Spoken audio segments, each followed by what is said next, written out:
Lao Tzu, sang pendiri agama Tao. Sumber 60 tokoh dunia sepanjang masa oleh Muhammad Jajuli. Lao Tzu atau kadang disebut juga sebagai Lao Tse, pendiri aliran Taoisme, adalah tokoh yang misterius.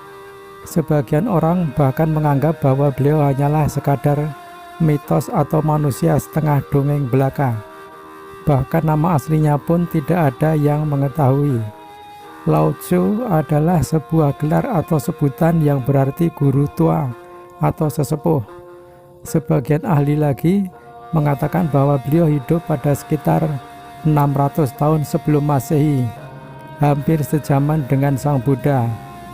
Menurut buku sejarah Tiongkok yang ditulis sekitar tahun 11 sesudah Masehi, Guru Agung Lao dilahirkan di Provinsi Henan, di ibu kota Loyang, negara Chu. Beliau bekerja sebagai ahli sejarah, ahli perpustakaan, pembimbing bagian arsip pemerintahan, astrolog, bahkan peramal. Beliau menikah dan memiliki seorang putra bernama Sung, yang kelak akan menjadi jenderal kerajaan Wei. Selain sebagai pegawai pemerintahan, beliau juga sangat tekun berlatih olah batin. Tidak banyak kisah hidupnya yang bisa kita ketahui hingga saat ini. Legenda menceritakan bahwa ketika beliau meninggalkan keduniawian dan ingin mengasingkan diri atau menyepi ke Tiongkok Barat, seorang penjaga gerbang bernama Yin Xi mencegatnya di perbatasan Han Kukuan. Orang itu berkata, oleh karena Maha Guru hendak mengundurkan diri dari dunia, murid mohon dengan tulus agar Maha Guru berkenan menuliskan sebuah kitab. Setelah itu Guru Lao menulis sebuah kitab yang hanya terdiri dari 52-50 huruf, yang di kemudian hari dikenal sebagai Kitab Tao Te Ching atau Kitab Suci Taoisme, yang masih langgeng hingga hari ini.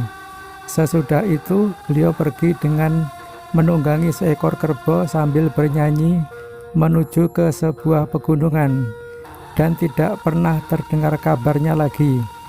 Legenda mengisahkan bahwa beliau kemudian menjelma menjadi seorang dewa yang bernama Tai Sang Li Lo Kun atau Tai Sang Lao Chun.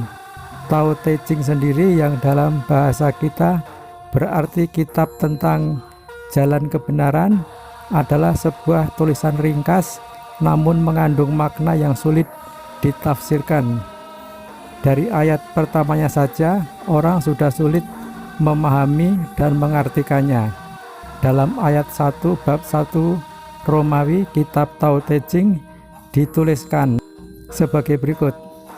Tao atau Tuhan yang dapat dibicarakan bukanlah Tao yang sebenarnya atau yang abadi, dan nama yang dapat diberikan bukanlah nama yang sejati. Kitab Tao Te Ching banyak membahas mengenai misteri atau rahasia dari Tao dan kekuatannya. Kitab ini juga membahas mengenai kekuatan hukum alam yang meliputi alam semesta ini. Dalam kitab Tao disebutkan bahwa manusia hidup dalam lingkungan hukum bumi, sedang bumi tunduk pada lingkaran hukum langit. Adapun langit mengikuti jalan dari Tao, sedang Tao mengikuti jalannya sendiri. Adapun hukum dari Tao adalah sifat kewajaran yang selaras dengan hukum alam. Ada lagi ungkapan lain dari beliau yang mungkin terdengar aneh bagi kita, yaitu tanpa meninggalkan rumah, orang bisa mengetahui semua yang ada di langit dan di bumi. Tanpa mengintip dari jendela, orang bisa melihat jalan surgawi. Mereka yang pergi keluar akan semakin sedikit pengetahuannya. Mereka yang berjalan semakin jauh akan semakin tersesat. Beliau juga mengatakan sebagai berikut. Barang siapa dapat mencapai persatuan dengan Tao, maka seluruh alam ini seolah-olah berada dalam genggaman tangannya. Bab 35 pasal 1. Adapun ajaran tentang cinta kasih diungkapkan oleh beliau sebagai berikut. Barang siapa menggunakan cinta kasih, bila mana di dalam kemelut akan memperoleh kemenangan. Tahu atau Tuhan akan memberi karunia. Dengan cinta kasihnya akan melindungi kepadanya. Bab 67 pasal 5. Persamaan dari seluruh manusia sehingga dunia menjadi aman dan sejahtera. Bab 37 pasal 6. Saat ini di dunia barat, Tao Te Ching menjadi buku terjemahan yang paling banyak diterbitkan selain Injil. Banyak orang yang tertarik untuk mempelajari ajarannya yang ringkas, rumit namun mengandung makna mendalam. Simbol Taoisme yang berupa bulatan dan terbagi dalam dua warna, hitam dan putih, semakin banyak dikenal orang. Ilmu Taoisme juga berkembang menjadi semakin kompleks, seperti senam kesehatan atau Tai Chi, ilmu bela diri, seni pengobatan, atau herbal, akupunktur, tusuk jari, dan lain-lain. Astrologi atau Hong Shui, geomansi atau Feng Shui, bahkan sampai pada hal-hal yang berbau mistis dan okultisme.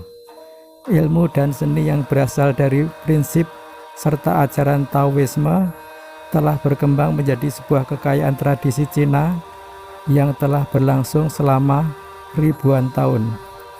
Sulit diperkirakan berapa jumlah orang yang sekarang menganut ajaran Taoisme secara murni.